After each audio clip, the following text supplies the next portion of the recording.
मित्रांनो, रावणाचा आज अंत करायचा आहे। नेहमी रावणाचं दहन होतं, आता या पावसामध्ये रावणाचं दहन कसं करायचं, रावणाला जाळायचं की रावणाला बुडवायचा, हा विचार करावा लागेल। या मुंबईमध्ये पाऊस आहे, या मुंबईमध्ये रावणाला बुडवायचा आणि दिल्लीतल्या रावणाला जाळायचा।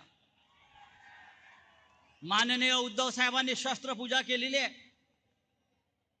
शस्त्रपूजा करण्याचा अधिकार हा माननीय हिंदुहृदय सम्राट बाळासाहेब ठाकरे यांच्या शिवसेनेचा आहे। मला विचारलं गद्दारांच्या मेळाव्यामध्ये ते काय पूजणार, मी म्हटलं त्यांना शस्त्रपूजा करण्याचा अधिकार असू शकत नाही, मग ते काय पूजणार। मला सांगण्यात आलं त्यांच्याकडून त्यांनी दिल्लीतून अमित शहाचे जोडे आणलेले आहेत,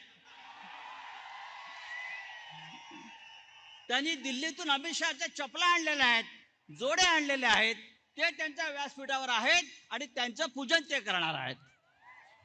आम्ही शस्त्रपूजा केली, आम्ही विचारांची पूजा करतो।